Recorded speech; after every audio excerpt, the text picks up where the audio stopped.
Good afternoon and welcome to Kids4Kids webinar series celebrating 10 years of empowering kids. I'm Mabel C. In Kids4Kids, we believe in change and that everyone, no matter the age or background, can be a change maker. Our belief you're never too young to change the world is the basis of all the work we do. So today in our webinar, we will cover the topic about change. What is change? What does it mean to you? Is it about following your passion and opening up to new experiences? Seeing the world in a new perspective, perhaps? Or is it about helping others to grow and connect with the community? What makes things happen? And how do we embrace it and venture into the unknown? How do we determine the impact of change? To begin our discussion today is a very special guest, Mark Cheng, Director of Ashoka East Asia. Mark is a finance expert and has invested in and helped more than 80 leading social enterprises raise capital in areas like the environment, education, and health. You can read about his work in his book, The Social Investment Toolkit. So please join me in welcoming Mark. Hi, Mark. How are you? Hi, Mabel. Great to be here. Thank you so much, and really appreciate the opportunity to come and speak as well. Well, I'm so excited to speak to you again. Last year, you spoke to our students in the Action for a Cause program, where they carried out their own community projects in Hong Kong, and you taught them how to measure the impact. And today, we're very excited that you come back and then be able to dive in a very fundamental concept of change. And so we know that you have this role in Ashoka. And so I think we should start with the story of Ashoka, how it started and why. Yeah, sure. So I had such a great time last year seeing Action for a Cause and seeing the young people launching incredible projects, and that's really very, very close to the heart of Ashoka. We're basically a version of Kids4Kids at the adult level all over the world, is how I would describe it. So Ashoka is an organization that was launched 40 years ago, and it was started by a gentleman named Bill Drayton, who was really interested in this question of how do you make positive change in the world. And Bill was working in India at the time, and he began hearing stories about a lot of incredible people, doctors and nurses and farmers who were just coming up with their own ideas for how to improve the lives of the people around them. And so he wanted to meet these people, and he realized that they were all over the world and they were all operating in different ways, but they often weren't. They were unsung heroes, right? They were doing great work, but nobody had ever heard about them, and nobody really had a term for how to describe these people. So he came up with the phrase social entrepreneur. It's somebody who's an entrepreneur who uses their own initiative to go and try and solve problems and help other people, and that they put social change, social support at the heart of what they do. And so that's what Bill set up. He set up an organization called Ashoka, and with the goal of finding and supporting and helping such change makers all over the world to succeed at what they do. And in more recent years, we've now found about 4,000 such people around the world who are doing this incredible work, inspiring others with their vision and their passion and their energy, but also with their skills, helping people to succeed. And now we call them change makers rather than social entrepreneurs, because I think that captures better the idea that it's not just people who found businesses who can make change. It's really anybody, right, at any level of society. And so Ashoka is a network of global change makers all over the world who are really empowering others to succeed. That's a really good concept to start with, right? And I think it's great that Ashoka is actually taking on this role and then also connecting all the people around the world. And perhaps my next question to you is, like with your work with Ashoka, I think I'd like to actually go back to the fundamental concept of change. What is actually change and how does change happen? Do you want to share your insights? Yeah, absolutely. I think it's such a great question, Mabel, because change means many different things to different people, right? And it happens at different levels, and there's good change and there's bad change. We're living through a time of great change right now. We're all sitting at home. unable to meet with friends and loved ones because of COVID. So it's difficult, right? We have to cope with that change. And so what we've been observing at Ashoka, over the last 40 years of trying to help change makers, we see a kind of pattern. We see a kind of a pattern of how change makers work, what they do, and what they're about. And if I can just sort of describe that very briefly. Firstly, we believe that all positive change happens with individuals, right?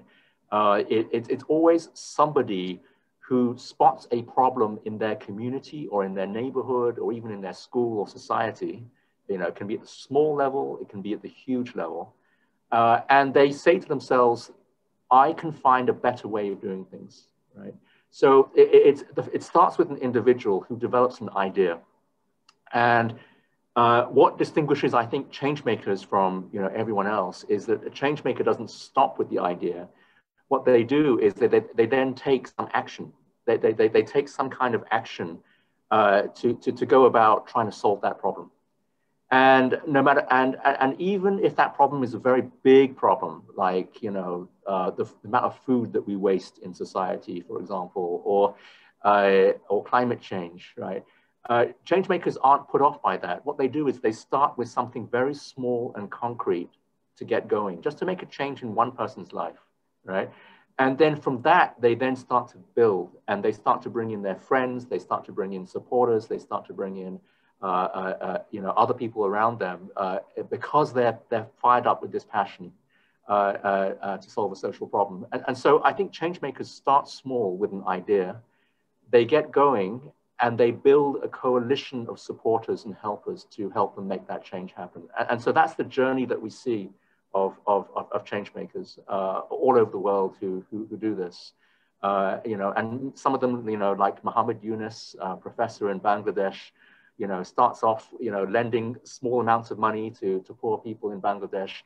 And, within 20 years, he's built up an organization that's so large, it actually wins the Nobel Peace Prize, right? So you can go all the way to the moon with this, but it starts off with people just taking action in their community, in small ways, and then learning how to do that better.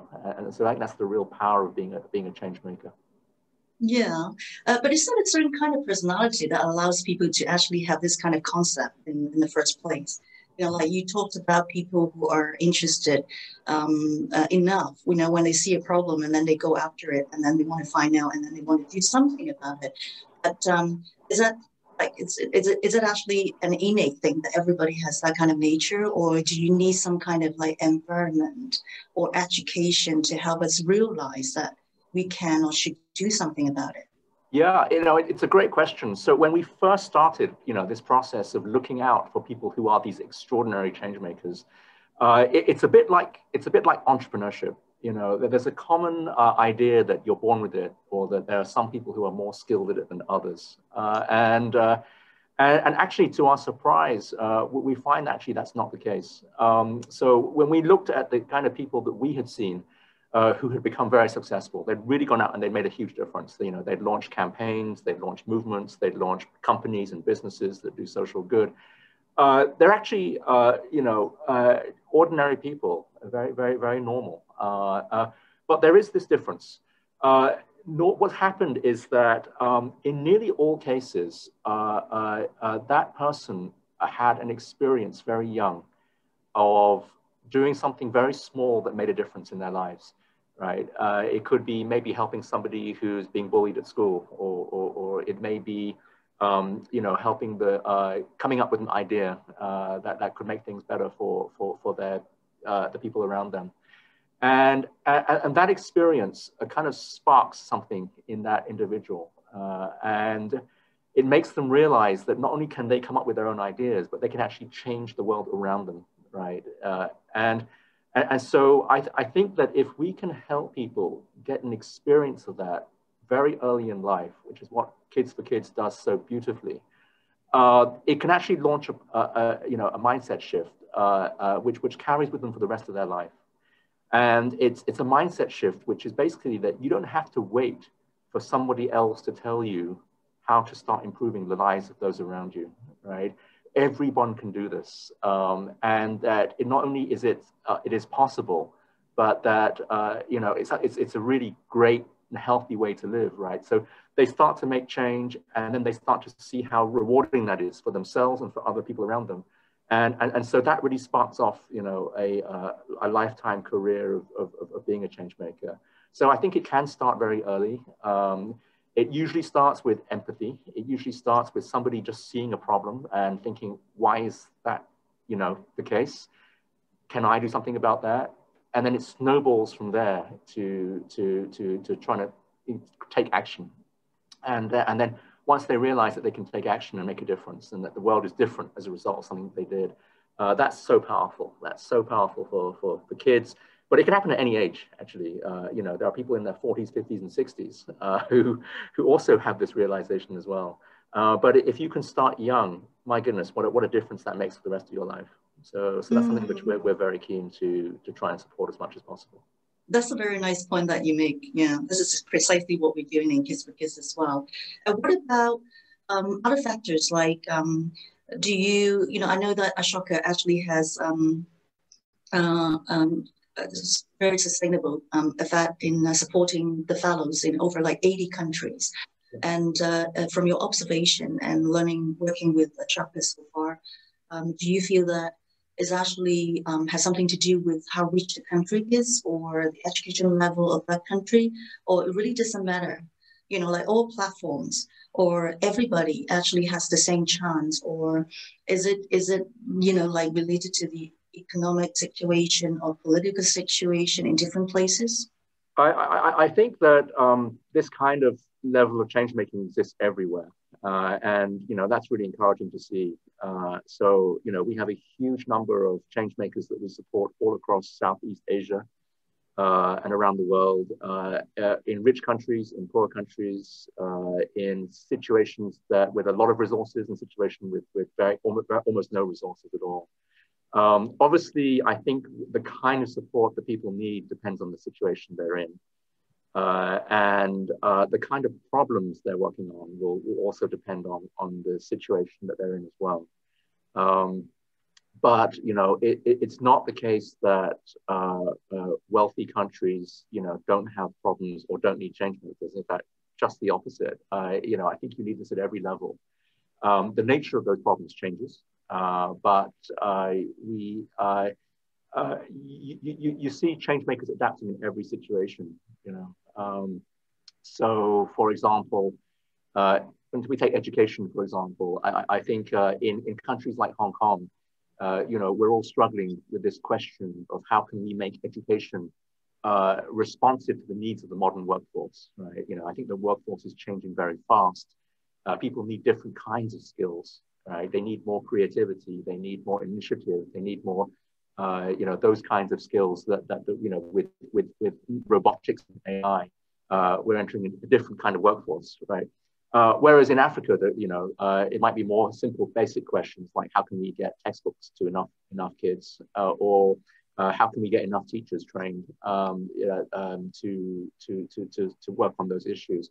So the problems may vary based on context, but the skills are always universal, right? It's always the ability to spot problems, come up creatively with solutions, and then empathically bring people together to work on it together and be very collaborative about doing so. So I think that, those skills are universal, and then change makers will just simply work on whatever problems they see in the society in which they work. Mm.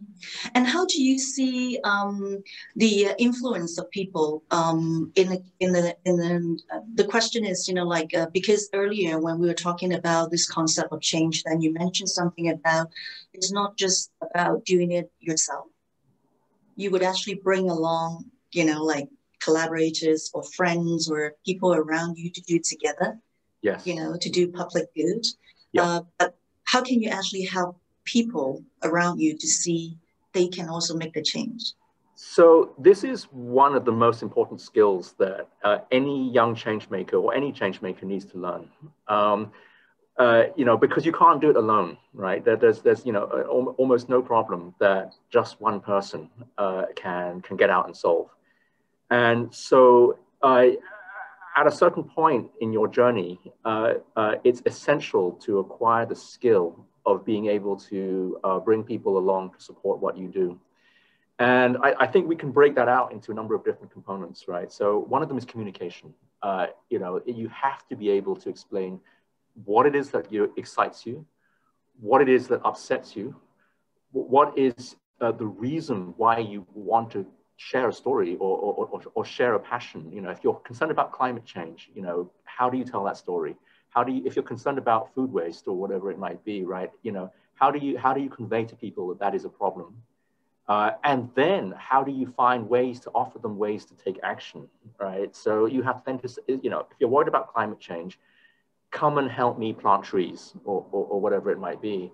And so the other part of the skill set is then being able to find ways to engage people in action, right? And so there's a lot, you have to be very convincing, you have to be very authentic, I think, in what you do. And then you have to find ways in which people can work with you and help you in that journey. And so a lot of what we do at Ashoka is really help people try and build those skills, but also help build the coalitions to make that happen. And it happens at any level. I mean, it literally could be just going out to recruit 3 friends to help you with, a book drive or going door to door to collect, objects to sell. Or it could be at the big level, you've launched a charity and you need to raise funding from funders. How do you go about doing that? So I think we're all doing it at different levels, but again, communication and then finding ways to engage people in action is such a great skill to be able to have. Right, yeah. So that sharing is a very important part of making change in the world. That's fascinating. And so I know Ashoka has been supporting over 4,000 fellows, you would say, from over 80 countries. And 3 of them are in Hong Kong, and 1 is actually right here with us today. And so, Mark, I'm going to give you a little bit of a rest, and then we'll come back to you. And now I'd like to invite Michele Lai, founder of Kids4Kids and Ashoka Fellow, to share her story with us. And a little bit about Michele. Before she founded Kids4Kids, she has actually over 10 years of experience in strategic marketing and has worked in both Hong Kong and Australia. So hi, Michele. Hi, Mabel. How are you? How are you today? I'm good. I'm wearing my t-shirt, the same one on the poster. So very good. Yeah, we see a little bit of your t-shirt. Can you tell people what's actually written on the t-shirt, the full sentence? Oh, it says, I am a Kids4Kids volunteer. It's fascinating that I have a chance to talk to you, today on the webinar, and we talk all the time in the office, but I think this is a special opportunity. And I think that for the audience, they would be very interested to know a little bit of your background. Much earlier than Kids4Kids. You founded Kids4Kids, and it's a charity for kids. So my question to you is, what were you like as a kid? Great question, Mabel. I mean, I've often been asked this question, but I think it was during the Ashoka Fellow interview process that I really had a chance to look, dig deep and look back into my past to find out when did I really start having this change-making journey, or how did I develop this change-maker mindset that I'm now trying to pass it on through Kids4Kids. So ever since I could recall, I was always very aware of things around me, and I would always have thoughts in my mind, like I would always go, why this, why that, all these what, when, why, how questions would run through my mind. So I was definitely a very curious child, and I think earlier Mark said something about change makers always wondering why. Yes, that was me when I was young. So around, I recall 8 years old, I was already quite concerned when I was watching TV or reading the news about, natural disasters to man-made problems that we created. And so it worried me so much that I actually dreamed that when I grew up, I was going to be an astronaut at that time, so that I could find another planet and I could go and inhabit it, with another Earth, because the one that we were on wasn't going to last. That was my real worry. So I was very self-aware of things around me. So I was curious or self-aware. And then I grew up in Australia. And I was very fortunate that I had lots of free time there to play. You know, school was quite different than in Hong Kong, lots of free time after school. And my parents also allowed me to try out things. You know, they gave me the independence, they gave me the trust. I think that helped me build my own confidence. So I was never, you know, told that I couldn't do something, that I was a girl and only boys could do this and all that. So I was never told that. So I never had a box, you know, I never boxed myself in. So for me, I felt that nothing was impossible. So much so that, you know, when I applied for jobs outside of university, I applied all over. And my first job was with Toyota, you know, the Japanese car company. So what I did there was that I actually designed cars from concept, from paper to actually the cars you see driving on the road. And fun fact, I have a truck license. So again, I proved that, you know, nothing was impossible, right? So I think that's a little bit of a snapshot of me. You know, you can see that I like to try new things. I like to take action and do things. And I was very curious.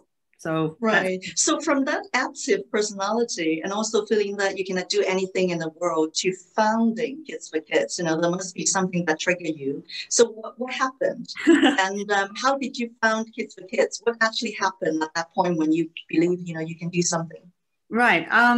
So fast forward, I grew up, I got married, and after I got married, I was still quite reluctant to have kids because I continued to carry this worry about, you know, from my childhood about, you know, the world was not going to last. So my husband, I remember, told me, look, you know, don't worry about that, you know, don't worry so much about the future, just take a day as it comes. So he managed to convince me to have kids, and we did. But I knew that, you know, if I were to bring kids to this world, I had this sense of purpose and responsibility that I needed to make the world a better place for my kids to grow up. But at that time, honestly, I really didn't know what or how yet, what I was going to do. So the idea of Kids4Kids really started when I had my first child, and he was about 4 years old. And then, you know, I began telling him stories, you know, when you read bedtime stories to your kids about other kids who were not as lucky as him, didn't have books to read, didn't have toys to play with, couldn't go to school. So one day he said to me, well, you know, Mom, why don't I sell some of my books and toys because I have so many and I no longer need it? And, you know, then I'll give that money to these kids so that they can buy books and they can go to school. So we chatted about the idea, and then what to do, you know, how to do this. So we actually planned this for months, and I booked him a booth at an open market. For those of you who have been in Hong Kong in the early 2000s in Port Phillip, there used to be an open market. So this is Jack here in Port Phillip Cyberport. And there are his toys and his books. And he raised $800 that day. And he felt so proud, so very proud that, I mean, you know, I could have given him the $800, honestly, because it would have been much easier. I was out in the hot sun the whole day. And, but what happened that day was that, you know, the next day he went back to school and he couldn't stop telling his teacher and his friends about what happened. So much that the teacher goes, okay, you know, can you just go home and do a show and tell, come back and do a show and tell. So he did. He drew some pictures of what he did, and he came to me, he goes, Mommy, can you put words to this? And then, so he made a little show and tell. So, you know, I think in the process of doing these kind of actions, he felt so empowered and responsible for, you know, what he did. He raised $800. It's a bit like, if I can use the Confucius saying that I hear, I forget, I see, I remember, I do, I understand. This really embodied it. You know, he did and he understood. And that learning experience lasted for a long time, I would say, even to now. So, you know, I think that, you know, a lot of times, you know, kids think or we think that, oh yeah, wait till you're grown up before you can do this, or wait until you're older. But what that day showed me, I guess that was my aha moment, was that, they can do it when they're young. We shouldn't underestimate or talk down to the child, because the child actually clearly, my son showed me he could do it. So I guess that my aha moment was that, and I thought, well, could I replicate what I just did with my son to many more kids and give them all that same mindset shift, as Mark said earlier, and then for them to believe and know that they are never too young to change the world.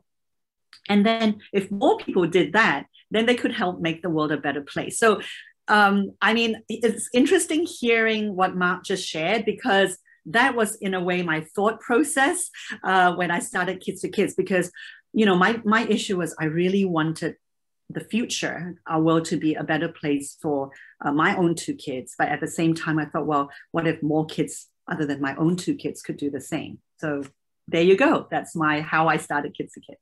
Yeah, and I think Kids4Kids is also a very special name with a special meaning, right? So why do you call it Kids4Kids? And from that name, how do you see the role of children and also the role of adults in helping them to do what you set out to do? Right. So, Mabel, I truly believe that the future is in the hands of our young people, and that their actions will impact the next generation. So it's all about the kids, in a way, for other kids, in terms of their peers at the moment, to help, lift up or help out, the others. But it's also for them to role model, to show the younger kids. And then, it passes on. So all our programs and everything we do at Kids4Kids comes with input from the young people that we work with. So we want it to be relevant and engaging. I mean, the t-shirts like this one that I'm wearing, or we have another one called I'm No Ordinary Kid. Actually, it gets sort of tested, with the kids, with the young people we work with, like, oh, what do you like this? Would you wear this? So everything has to be relevant and engaging to them. The role I see with us as adults in helping to design and deliver the programs, it's really more of giving them guidance and mentoring. We're here to show them, sort of how, loosely, but not to give them the answers. There is no step-by-step instruction manual that we give them. And we allow them to work things out so that they know it's okay to fail sometimes. And life is never like a textbook, right? So, and we need them to be ready and adaptable for future. So as Mark said earlier, the younger they start, and the younger, they can learn this sort of, trying, failing a little bit, taking action, from small actions to larger actions. So perhaps, a younger child can only, donate a few books or collect a few books to donate. But as they get older and they feel more confident, they can actually do bigger change. Well, I'm going to go to the last question with you, and then we'll bring Mark together and talk some more. It's been 10 years now since you founded Kids4Kids. It's a really happy anniversary for Kids4Kids, I have to say, as a member of Kids4Kids as well. What have you learned so far about empowering and also working with young teenage kids? Okay, I have learned every day to never underestimate the power of kids. They amaze me. They give me so much hope for the future.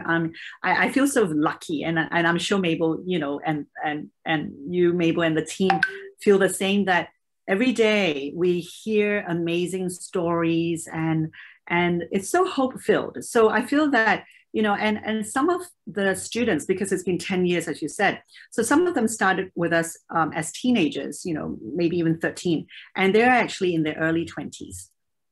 And as we celebrate our 10 years, I've had the opportunity, like you, to go back to chat with them. And because some of them still keep in touch with us. So obviously we've made an impact in their life that now they still want to keep in touch with us, which is so beautiful. So we've begun documenting these stories. And you can actually go to our website, our Kids4Kids website, to read some of these stories.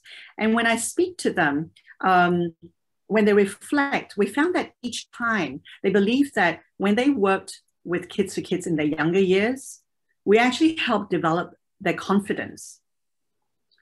And, we made them feel responsible. So they had this accountability.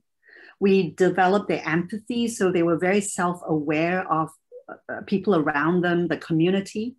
Because like I said, we don't give them a textbook or a step-by-step manual. We just pretty much give them a framework. So they learn how to adapt and we gave them real life skills. So here's a project, go do it. We don't give them a manual how to do it. And they go try figuring it out. But we're always nearby, as you know, through our programs, that we will give them input and feedback and guidance, right? So in a sense of purpose, as Mark earlier said, it's something that they believe in and they really care about, whether it's climate change and all that. And all this, we believe we've built resilient young people. And I think resilience is something that is much talked about these days. Everyone's talking about, how to build resilience, being resilient. And really, what I just shared, I believe those are the key ingredients. And it's not an overnight, I'm just going to be resilient, take a resilient tablet or here's the formula for being resilient. It is actually, it takes time. So, and starting young, again, I believe that, it helps us, develop the kids to become resilient, and adults that are much better placed to adapt to changes that we don't know what the future holds. Yeah, and at this point, I want to bring Mark back because I think it's a very interesting point about resilient skills, So Mark, I also want to see whether you want to add anything to that, like from the experience working with social entrepreneurs and also change makers in all over the world, but what is the role of resilience, and how do people actually build it? Sure. Well, firstly, I just want to say that when Ashoka first came across Michele and Kids4Kids, we couldn't have been more thrilled, because here is somebody who's absolutely embodying the philosophy that we've been, preaching for 40 years. And we've always believed that actually the earlier you can start, the better.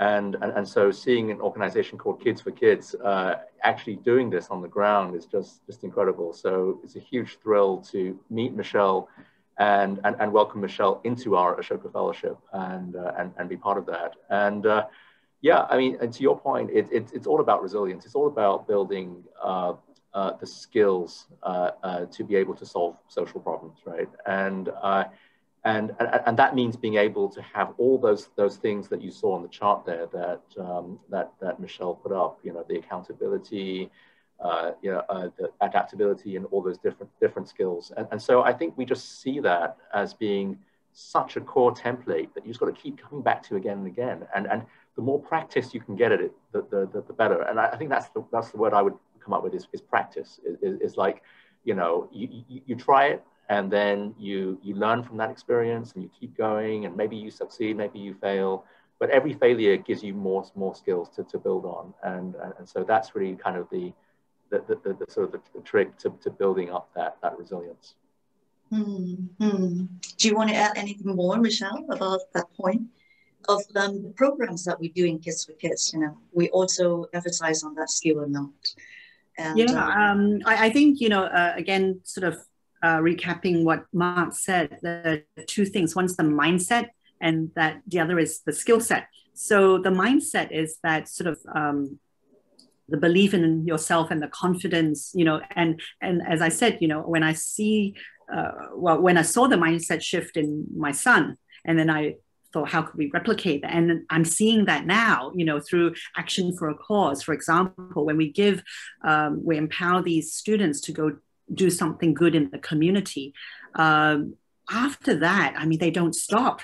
They just continue and it keeps growing. And that excites us so much at Kids4Kids. And so the skill set, again, it's through learning by doing. It's all the communication, learning how to collaborate, because as Mark said, you can't do it yourself. And if you learn these and practice these skills when you're young, I mean, I think it just gets easier and it becomes more natural when you become an adult.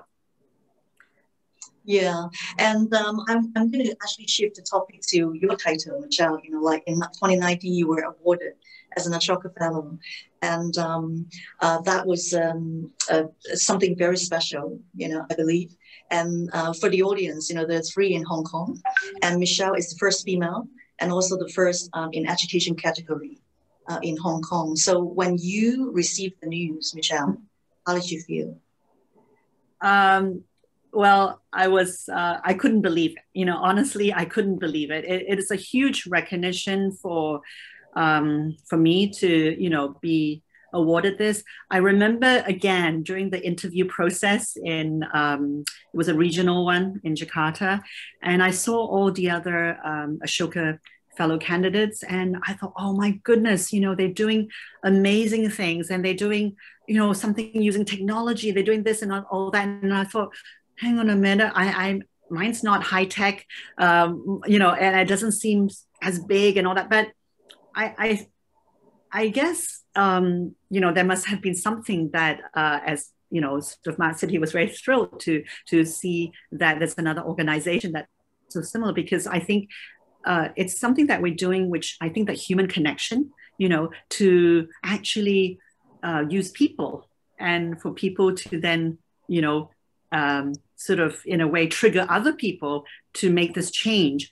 It needs human connection, and that's where I think that I thought it was a weakness, but actually it is a strength, and it's come through again and again about all our programs. That connection, that human connection, is so important. So I mean, you know, again, I'm thrilled. I think it's an award that it's not just for me, but it's also for everyone that believes in Kids4Kids, have believed in us for the last 10 years. It's for the students, you know, who are participating now, to know that they're part of something much bigger. So it's a huge validation to Kids4Kids, you know. Started with an idea from my home in Hong Kong to now being recognized globally. So, you know, again, humbly thank you to Ashoka. And as you said, you know, Bill Drayton, the founder, was also a part of the process of sort of, you know, like deciding who were to be the fellows. So, you know, I'm very humbly grateful. Thank you. Well, before I open the floor to Q&A, and so if you're interested to ask Mark or Michelle any questions, you can type your questions in the Q&A box. I want to ask Mark also, you know, to explain a little bit about what it means by being an Ashoka Fellow. You know, do you have some kind of like expectation when someone is awarded this fellowship? Yeah, sure. So firstly, I should just say that Michelle's being incredibly modest when she says, you know, we have an incredibly rigorous and challenging process for finding literally the world's best social entrepreneurs. And so just to give you a sense on it, I mean, the process can take months. We only elect 120 individuals around the world in any given year, roughly. And we're looking at probably well over 5,000, you know, from a short list of candidates that we're looking for. So we're looking for absolutely exceptional leaders who are doing extraordinary work in empowering other people to become change makers, right? That's the common denominator of the Ashoka Fellows that we work with around the world. As I said, there's only been 4,000 in 40 years, right? Of which 7 have won the Nobel Peace Prize and so on. And so, Michelle, I have high expectations for you going forward. But what does it mean to be an Ashoka Fellow? It means to basically join a community of change makers around the world, and to feel that your work is valid and resonates and is important, right? Again, one of the things that every Ashoka Fellow that I've certainly met, when they come into the network of this community, say, I didn't know that there were other people like me that were around. And I always felt that what I was doing was just so maverick and strange and different. Many of them feel very alone in their work. And I think one of the biggest things that we can do is to say, you are not alone, that there are 4,000 people around the world who are working with young people in the same way that you are, who are championing these ideas the same way that you are. You know, we really believe in this, and that together we can really drive forward this change, right? Because if you're a social entrepreneur, you almost certainly you're going against the grain. You know, what you're saying about how young kids can start really early on and make change themselves. This is not what society is telling kids today. You know, it's not, you know, it's saying to them, wait your turn, wait until you graduate, wait until, you know, the adults have sorted it out for you, and so on. And so it's very brave. It's very brave to come up and say, well, actually, even 12, 13-year-olds and younger can already begin to learn what it means to be a citizen, what it means to be able to take action in your life, right? And so having an organization that comes in and can amplify that voice and that message and say, you know, we believe in you, I think is very powerful. And so we're really proud of Michele, and also really proud of work of Kids4Kids. And, you know, there are so many other organizations in other countries that, you know, I'm looking forward to introducing Kids4Kids too, so that we can see how we can work together and be part of a bigger story here. You know, absolutely, you know, Kids4Kids and Michele and the work that you're doing is a great part of this network, and we're really, really proud, you know, to have you in our fellowship. Shall we take the first question? I have a question that I think I want to give to Mark, and then another question that I want to give to Michele. So the question from Mark is that I think it has to do with outcome, and also a bit about impact. How do you measure impact? The question is, what do you do if the outcome of the change is not what you expected? Right, okay. Well, that's actually normal, right? You're looking for something, and you don't actually know until you've tried it what works and what doesn't work, right? And so I think that you have to be a bit of a scientist here when you're talking about social change or social innovation, right? Think about it as if every project that you're doing is you're launching an experiment.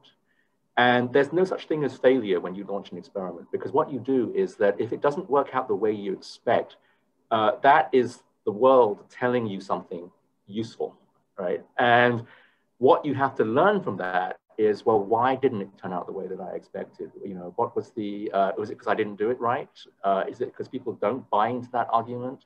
Do I have to try and do things differently? And you just keep learning.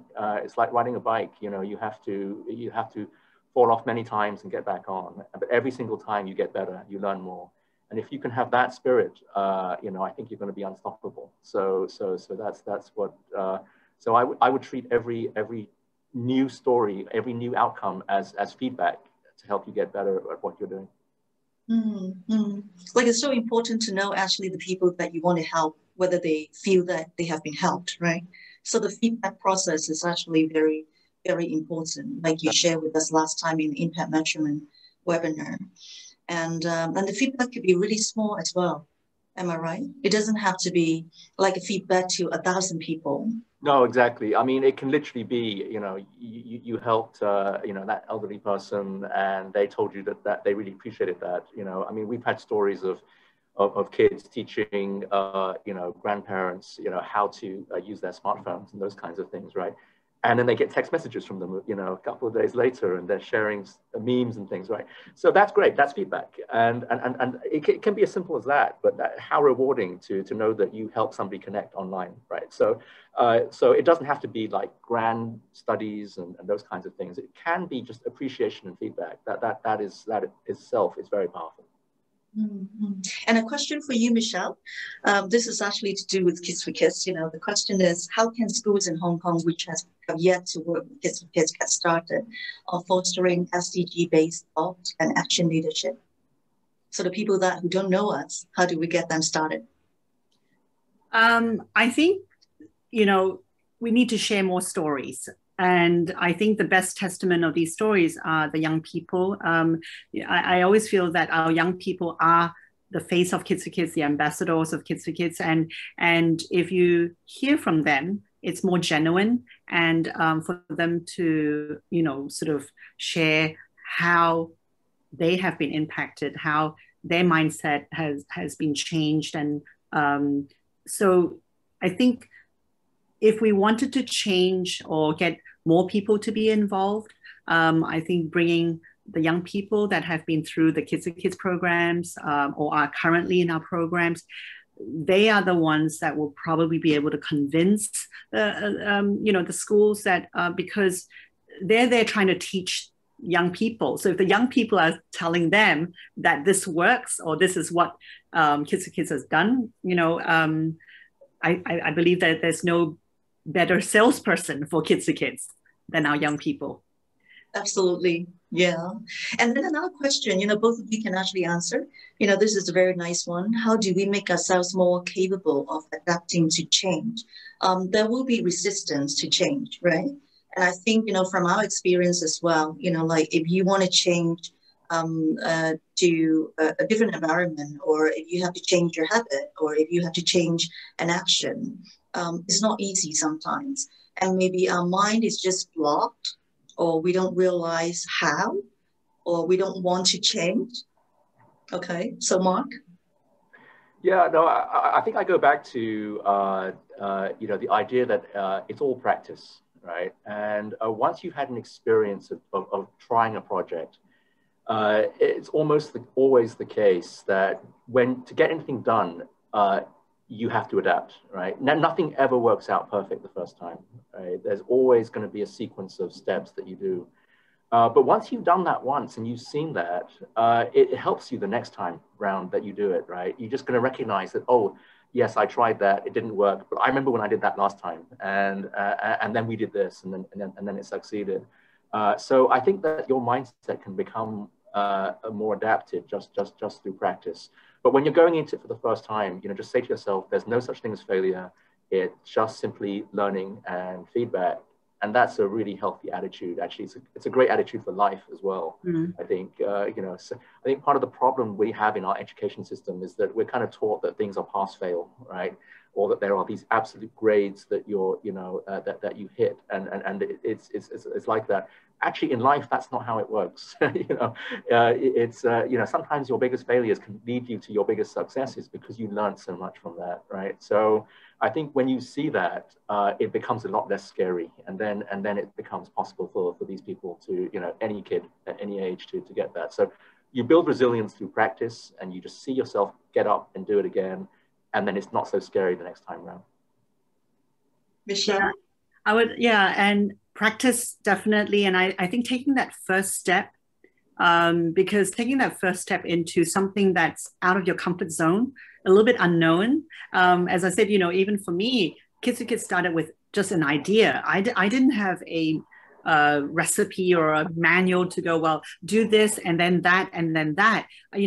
So long as sort of that where you're going, down the road, and stay focused on that, and then be brave to take that first step.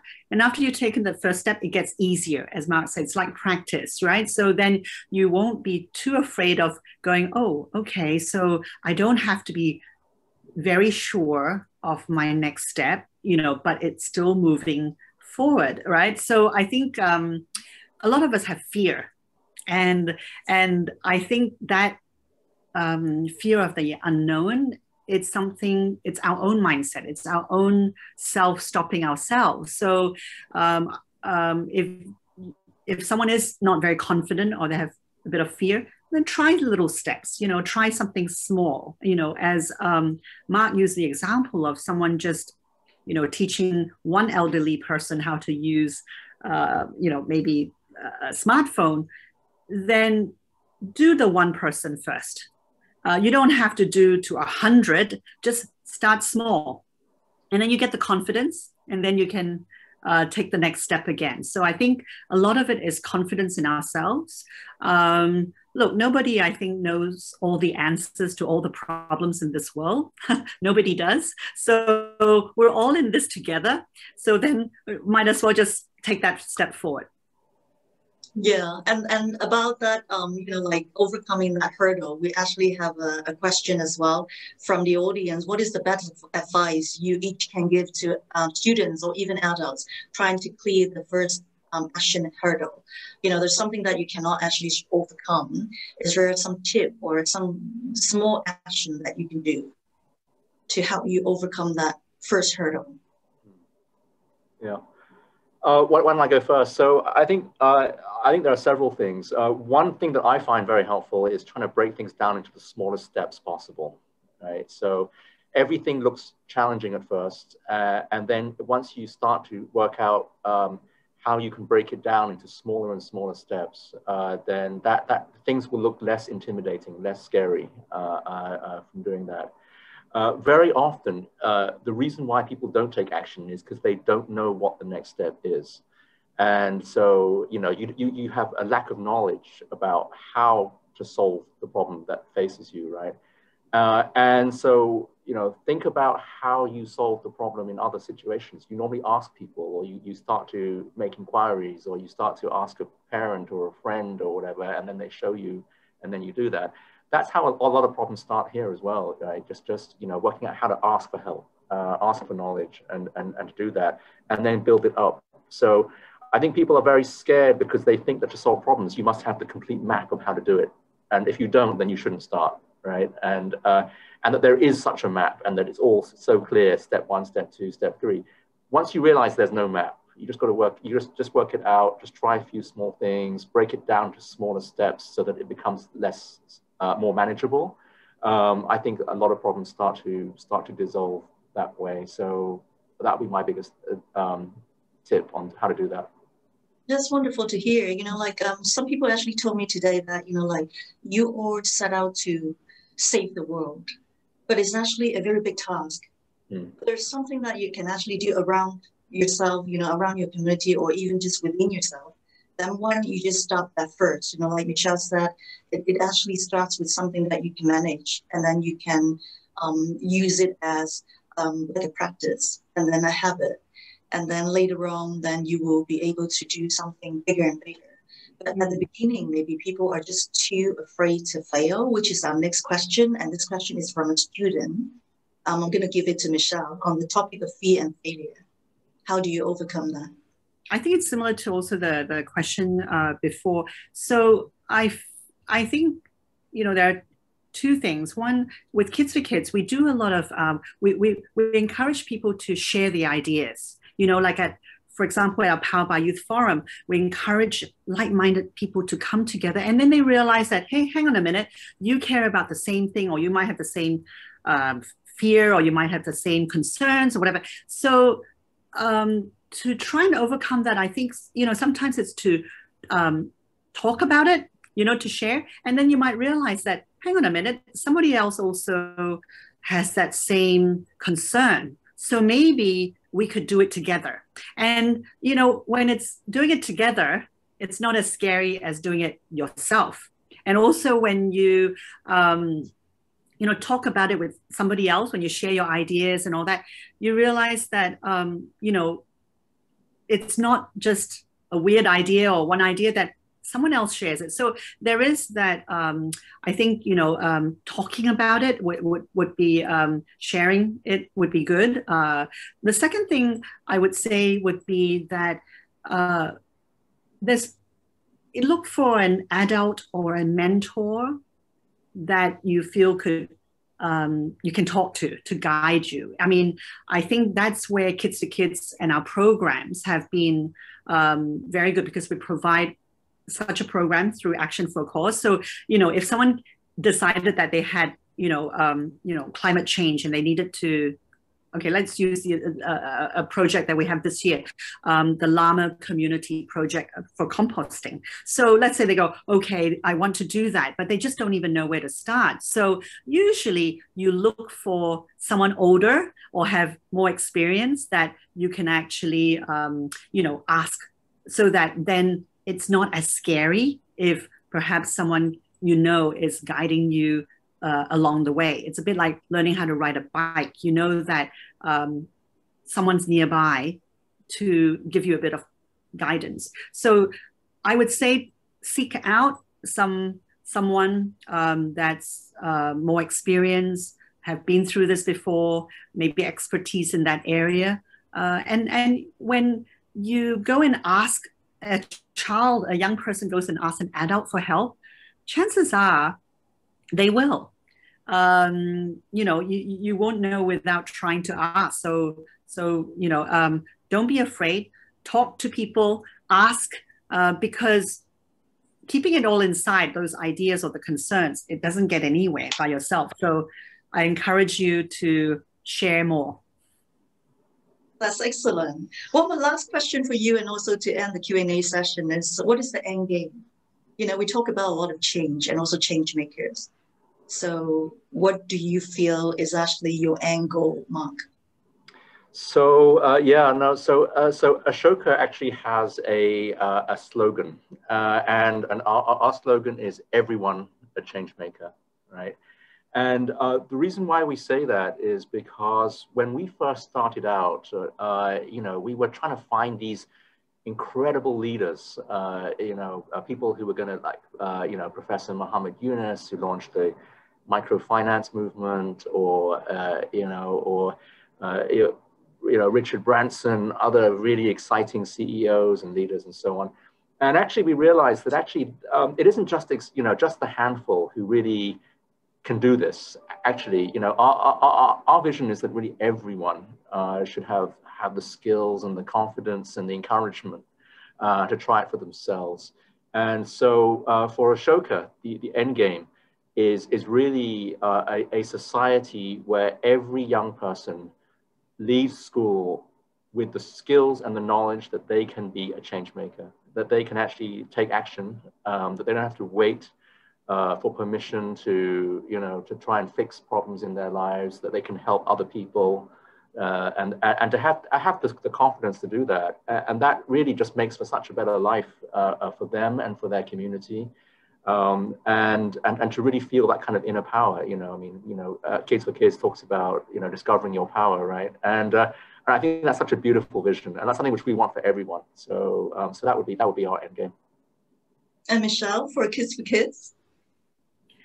I guess, I could be as bold as Ashoka to say everyone a change maker too, because I think in Hong Kong, where we operate at the moment, we work with still probably less than half of the young population. So if we can then reach out to the others and through our kids, that work with us, I think if they can demonstrate that, they can do change, and then someone else sees that, oh, another 9-year-old can do the same thing. Use an example of one of our programs, the story writing one. So, we would publish a 9-year-old writing their own story about maybe dolphins and, pollution and all that. And then another 9-year-old reads that and looks at the drawings and go, well, I could do it. So they might go write their own story, and already that one person has impacted the other person. So I do agree with Mark that everyone has that potential. And so it's really to show and share that it's not difficult, it's not scary, and you just need to take that first step. Other people have done it, in little ways, like even writing a story. You can do it too, and start young. And on that note, I'm going to tell the audience that we have already a group of students so ready to take the first step. And in this year's Action for a Cause program, we have 23 teams and 60 students. And then they were each actually working on their own community projects. And you can actually see all the projects on our website, kids4kidsyouth.org.hk. So I'm going to just tell you a little bit of, what's in these programs. Michelle has talked about the Llama environmental project. And there's also another project called Color Away COVID, which I think is very timely, during the time of COVID. And the team of students are actually from different schools, and they team together because they really feel that, the medical workers have done so much for Hong Kong, save lives, keep ourselves safe, and also make sure that everybody is healthy. And then they won't actually get to see the family. They have to stay in dirty teams. They have to do a lot of work in the hospitals. So what do? They actually are going to give them postcards. And they actually team up with primary students who write messages on the postcards. And then they will also invite people to come to focusing, like in some stores there's a setup, and then they'll ask people to just write postcards to thank the medical workers. So this is what they feel Hong Kong need, and this is also what they see, the gap, and also how they care about the community. And we also have a project where students are really, really happy to make sure that the elderly feels that they're not lonely. They go to the community centers, go to the elderly home to visit them, sit down with them, to meet with them, and then do some projects with them. And then I think it's a very heartwarming project, because it's like you're going to see a grandma, like who's actually living in an elderly home, and then you just sit with them, like, can you imagine the picture of a teenager and then an elderly woman, and then they would just spend an afternoon together. And I think, like some of these projects really, really warm our heart.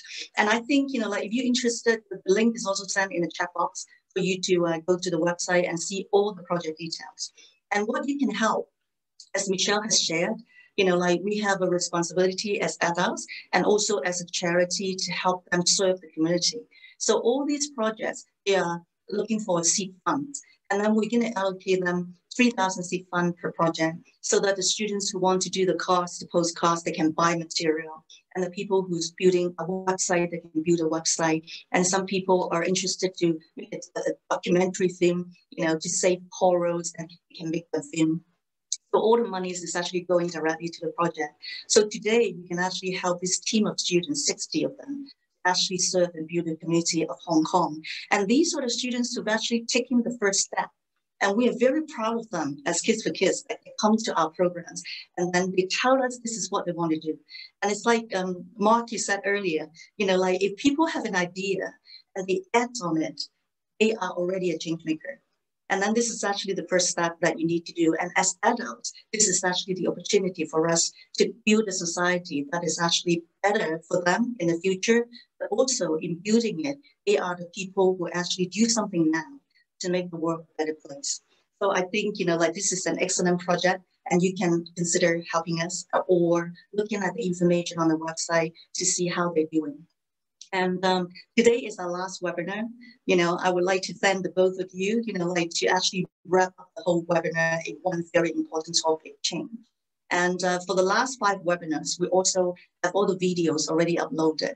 And we've discussed a lot of the other topics, which is very important for Kids4Kids and also very important for the future of kids. We talk about entrepreneurship, we talk about career and passion, we talk about how to become resilient, and also cultural intelligence in Hong Kong, and why is it so important for us to have empathy. And lastly, we also talk about what is the definition or new definition of success. Today, I think in our webinar, we also talk about, it's not about how good you are, because that is just, it stops with you, right? And when we talk about change, it's about discovering how good you are, and then you bring the good and then help the society so everybody actually benefits. And so I thank you again for coming to our webinar and staying with us a little bit late today. I'm sorry, but I hope you actually go online and also watch our videos, stay in touch with us, and also encourage us. This is our 10th anniversary, and we need a lot of encouragement and also a lot of comments and feedback, like Mark said, so that we can do better in our work in empowering students in Hong Kong. So I thank Mark again, and also Michele, and also all of you who've attended our webinar today. Goodbye.